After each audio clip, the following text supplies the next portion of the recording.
Across the last century, a recurring market sequence has quietly created some of the largest fortunes in financial history. It surfaced in the late 1920s before the Great Depression. It appeared again ahead of the 2008 financial crisis. And the same identifiable progression is unfolding once more in 2025. The pattern is not coincidence, nor is it folklore. It's a repeatable, four-phase blueprint used by a specific group of investors who study excess, identify systemic pressure points, and position themselves well before the crowd realizes what is coming. At each major market peak, average investors remained fully exposed, convinced that rising prices were normal and permanent. Meanwhile, a small collection of individuals quietly adjusted, built defensive positions, and prepared for the moment when inflated valuations would collapse under their own weight. They do not create crises. They simply recognize when leverage, speculation, and optimism have reached extremes. They follow a calculated sequence that allows them to sidestep the destruction and convert chaos into massive profit. The same four phases that worked in 1929 and 2008 are visible again today, and once you understand how each step unfolds, the current environment becomes unmistakably clear. In 1929, Joseph Kennedy stepped away from the roaring bull market months before Wall Street imploded. In 2008, Michael Burry, John Paulson, and a handful of others dissected the housing boom with a level of detail the broader market ignored. And today, signs of the same repositioning are everywhere. Historic insider selling, massive cash hoards among elite investors, unusual options activity, and precise short bets aimed at the most fragile sectors of the modern economy. These steps are not improvised. They mirror the actions taken before every major market breakdown. Understanding these stages reveals exactly where we stand right now and what comes next. The pattern begins with stage 1, stepping out of overvalued markets 12 to 18 months before the eventual collapse. This is the period when seasoned investors quietly reduce exposure while the public feels euphoric. Stage 2 follows, where these same investors purchase protection, insurance that pays out when markets finally crack. Stage 3 is far more aggressive, building targeted short positions against the sectors most likely to implode first. And Stage 4 closes the cycle, deploying capital when fear is at its peak and assets are selling at extreme discounts. Each stage builds on the previous one.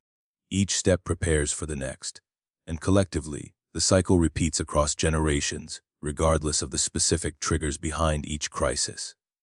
Consider Stage 1 historically. During the late 1920s, Joseph Kennedy had already become one of the most successful operators in the speculative stock pools of the era. He understood how markets rose through coordinated enthusiasm, how insiders created artificial demand, and how leverage magnified both gains and losses. By mid-1929, instead of adding more exposure to the boom, Kennedy began reducing his positions. The iconic story is that he received unsolicited stock advice from a shoeshine boy, prompting him to conclude that speculation had reached the point where everyone, even those with no money or experience, felt like a market expert. While the anecdote is memorable, the real reason he exited was more mathematical. Margin loans were at unprecedented levels. Investors were buying stocks with borrowed money, often financing 80 and 90% of the purchase. Kennedy recognized that even a moderate downturn would force these leveraged buyers into liquidation, accelerating panic selling. He spent the summer steadily moving to cash, and by early fall, he and contemporaries like Bernard Baruch were largely out of the market. 7 weeks after the Dow hit its high in September, the crash erupted. Kennedy and Baruch were among the rare few who sidestepped the devastation. A similar process unfolded before the 2008 crisis. Michael Burry, running Scion Capital, began studying the mortgage market long before mainstream analysts questioned it. In 2005, he gained access to the granular data underlying mortgage-backed securities. What he saw was alarming: borrowers with inflated incomes, adjustable-rate mortgages destined to reset beyond affordability, and loans written solely to push volume, not verify credit quality. These mortgages were bundled into securities branded as safe by rating agencies. Burry recognized that the house of cards would eventually collapse, but he could not short the bonds directly. Instead, he persuaded major banks to create credit default swaps, insurance contracts that paid out when these mortgage bonds failed. For more than 2 years he paid the premiums, bleeding money and taking enormous criticism from his own investors. Yet he held firm. John Paulson reached similar conclusions. He built funds specifically to bet against subprime mortgages, enduring losses early on but prepared for the inevitable. Their quiet exit from long exposure and pivot toward protective positions defined Stage 1 perfectly. In 2025, the same behaviors are visible across some of the most influential investors in the world. Warren Buffett holds the largest cash cushion Berkshire Hathaway has ever accumulated, over $325 billion, explicitly stating he cannot find anything priced attractively. Jeff Bezos has systematically sold more than $13 billion in Amazon shares. Mark Zuckerberg has liquidated significant Meta stock at its highs. Even Dimon, who rarely sells shares of JP Morgan, trimmed his holdings for the first time in his leadership. Corporate insider selling has surged to levels last seen in 2007. These are not casual diversifications, they are coordinated exits during record valuations. The Buffett indicator, which compares the size of the entire stock market to the nation's GDP, sits far above Buffett's own danger threshold. The message is clear. The smart money has already executed Stage 1, leaving behind retail investors eager to buy every dip.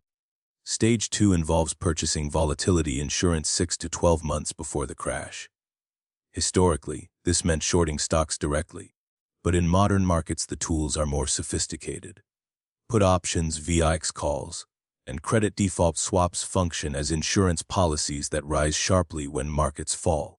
In the late 1920s, Kennedy initiated short positions after liquidating his long holdings. He paid ongoing borrowing costs while the market continued rising, but he understood that the eventual correction would more than compensate for those expenses. When the crash hit, the value of his short positions exploded. Fast forward to 2008. Burry's credit default swaps are the quintessential example of Stage 2. For years, he paid millions in premiums while watching the bubble inflate further. Paulson did the same, accumulating tens of billions in notional exposure. Once mortgage defaults accelerated in 2007 and major financial institutions began announcing catastrophic losses, the value of those swaps soared. Bear Stearns collapsed in March 2008. Lehman Brothers followed months later. The swaps paid out at staggering levels. Burry earned hundreds of millions for his fund. Paulson made roughly $15 billion across full strategies, one of the largest single-trade profits ever documented. Even more recently, during the 2020 COVID crash, Bill Ackman executed an exemplary Stage 2 move. He spent $27 million buying credit default swaps on corporate bonds just as global uncertainty intensified. Within weeks, panic engulfed the markets. The S&P 500 dropped more than 30% and the swaps skyrocketed in value, ultimately paying out around $2.6 billion. Ackman then used the proceeds to load up on discounted stocks, transitioning seamlessly into Stage 4. Today, Stage 2 activity is visible across the market. The put-call ratio has remained elevated, signaling that institutional investors are buying substantially more downside protection than upside speculation. VIX call options, bets on a volatility spike, have seen unusually large purchases for mid and late 2025 expirations. These are not random retail bets. Their size and timing indicate sophisticated hedging. Credit default swaps on commercial mortgage-backed securities have jumped dramatically in cost, rising 300–500% since 2021. This tells us that expectations of widespread commercial real estate defaults are already priced into insurance markets. Someone has done the calculations, and they're paying premiums for protection now. Even Ackman has hinted publicly that he is once again positioning for potential stress in commercial real estate and regional banking. Stage 2 is fully in motion. Stage 3 is when investors start targeting the sectors most likely to lead the collapse, typically 3 to 6 months before the crash fully unfolds. This stage is far more surgical. Rather than shorting the entire market, Investors identify exactly which industries, securities, or companies are in the weakest condition. In 2008, Burry and Paulson focused on the trenches of mortgage bonds most exposed to default. They studied which geographies had the riskiest borrowers, which adjustable-rate mortgages were set to reset soonest, and which securities were structured to fail first. Paulson expanded beyond mortgages, shorting financial firms like Lehman Brothers and Bear Stearns well before mainstream analysts realized these institutions were insolvent. By the time the crisis hit, these positions produced astronomical gains. In 2025, two sectors exhibit extreme fragility: commercial real estate and regional banks. Commercial real estate is in a prolonged decline masked by delayed reporting and slow repricing. Remote and hybrid work patterns have permanently altered demand. Office towers that once had waiting lists for floors now have entire levels sitting empty. Vacancy rates in major cities hover around 40% to 50%. Many properties were financed during the era of ultra-low interest rates, with loans written at 3% or lower.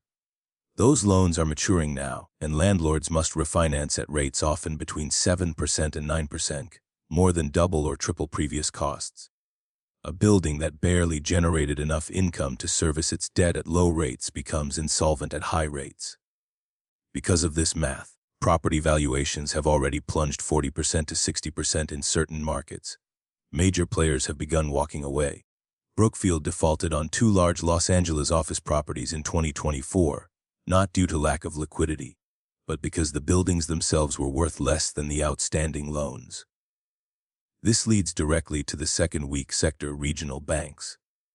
Unlike large national banks, regional lenders carry heavy exposure to commercial real estate, sometimes making up 30% to 40% of their loan portfolios. When these commercial properties default, regional banks must absorb the losses. The failures of Silicon Valley Bank, Signature Bank, and First Republic in 2023 were previews of this dynamic. Those banks collapsed before any official recession because rising interest rates crushed the value of their assets. Today, the far larger risk comes from commercial real estate loans going bad. Hedge funds have already identified the banks with the most vulnerability by analyzing quarterly reports, loan composition, and geographic exposure. Short interest in those specific banks has surged. Stage 3 is well underway. Stage 4, the final and most profitable stage, is executed during peak fear. This is the stage where massive cash reserves accumulated earlier are deployed to buy distressed assets at historically cheap prices. The key is psychological. While the public panics and sells, the investors who followed the four-stage blueprint buy aggressively. During the Great Depression, as the market continued falling for nearly 3 years, Kennedy and other early movers used their liquidity to purchase real estate, businesses, and stocks at dramatic discounts. Companies trading below liquidation value became long-term holdings that multiplied in the recovery. Kennedy's fortune expanded so dramatically during this period that it laid the foundation for the Kennedy family dynasty. In 2008-2009, Warren Buffett executed Stage 4 with precision. At the height of panic following Lehman's collapse, he invested $5 billion in Goldman Sachs, under terms extremely favorable to Berkshire Hathaway. Preferred shares with double-digit annual dividends and warrants to buy common stock later at discounted prices. He made similar moves with Bank of America. These investments alone generated billions in profit. He also expanded long-term positions in iconic companies whose shares had been crushed by panic.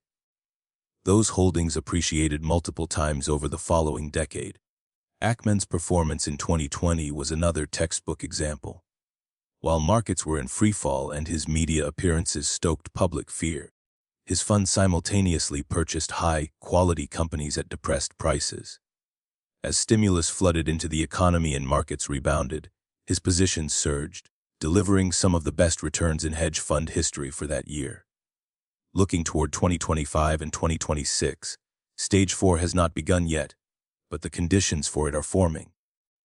When the cascade of commercial real estate defaults accelerates, when regional banks begin failing in clusters, and when panic sweeps through markets, Asset prices could plummet by 50% or more. In that environment, investors sitting on large cash reserves, Buffett, private equity giants, and global asset managers will deploy capital into distressed deals. They will acquire buildings, corporate bonds, entire companies, and public equities at valuations unseen in decades. These opportunities are not possible during stable markets. They only appear when fear forced selling and liquidity crisis push prices far below intrinsic value. The four-stage pattern is consistent across nearly every major market crisis: exit early, buy insurance before the crowd panics, target the weakest sectors, and then purchase high-quality assets during maximum fear. We are currently in late Stage 3. Stage 1 is complete. Insiders and elite investors already exited. Stage 2 continues. Institutions have bought significant protection. Stage 3 is visible. Short sellers are targeting commercial real estate and regional banks with precision. That leaves only Stage 4, the moment when valuations collapse and cash becomes the ultimate weapon. Most investors cannot or will not follow all four stages. They lack the capital to withstand temporary losses, the patience to wait through early signals, or the emotional discipline to buy during panic. Yet the cycle does not require perfection. Understanding where we are and recognizing the historical consistency of the pattern offers a strategic advantage.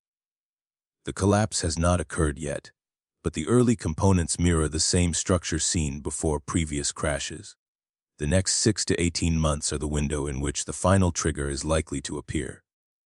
Yield curve behavior, insider activity, inflated market valuations, and growing stress in real estate and banking all suggest that the pattern is advancing exactly as it has in the past. When Stage 4 arrives, those who have prepared with cash, protection, and a watch list of strong companies will be positioned to buy assets at generational lows. The pattern is not theory. It is documented history. It is unfolding right now.